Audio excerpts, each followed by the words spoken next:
Want to know what Europe does for you? Welcome to the European Parliamentary Research Service podcast on human rights in EU trade agreements.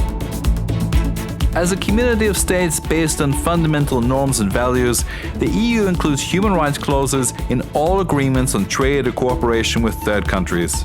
But despite serious breaches in different countries, the EU has so far proved hesitant to take the punitive measures these agreements allow, prompting many to call for stronger enforcement of the human rights clause in EU trade policy. Want to know more? Stay with us. Fundamental values such as democracy, human rights and the rule of law lie at the core of the European project. That's why the EU wants to use its leverage as the world's biggest trading bloc to promote respect for these rights together with its trade partners.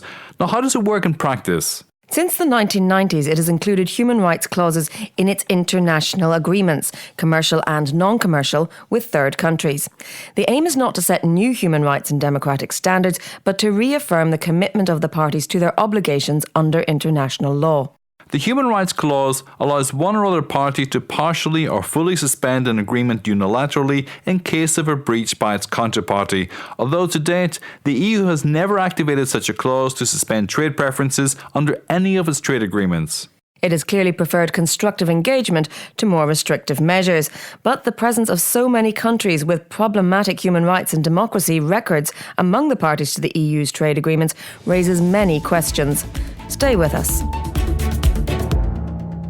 The Parliament, for instance, a strong supporter of including such clauses in all trade agreements negotiated by the EU, has deplored the absence of a strong and enforceable human rights clause in agreements concluded with some African states, such as Zimbabwe.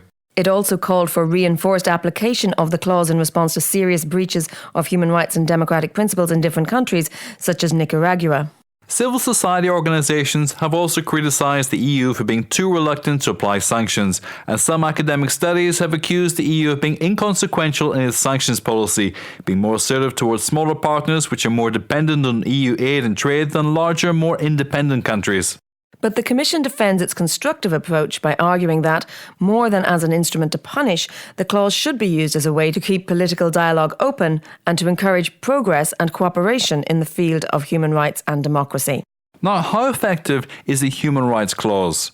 Well, monitoring the impact of such conditionality is no easy task, as whenever progress on human rights reforms is established, it could be attributed to other internal or external drivers. But some say that the EU should make better use of its leverage in the negotiation phase of trade agreements with third countries, as it can pressure countries to improve their compliance with human and labour rights if they want to do business with the EU.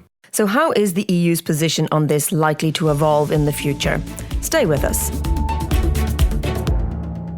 Well, several factors need to be taken into account here. One of them is the changing international environment. Indeed, the EU's diminishing role as a trade partner in comparison with emerging economies such as China or India, which put less emphasis on values promotion through trade, has given third countries more bargaining leverage and so reduced the efficacy of the human rights clause. So the EU needs to stay firm. To ensure more consistency and prevent accusations of double standards, the EU included very specific human rights clauses in recent agreements with Canada and Japan. Even though these countries have recognised fundamental rights records, the absence of such a clause could have set a risky precedent for future EU agreements with more challenging countries, such as China or India. So it's all a matter of consistency.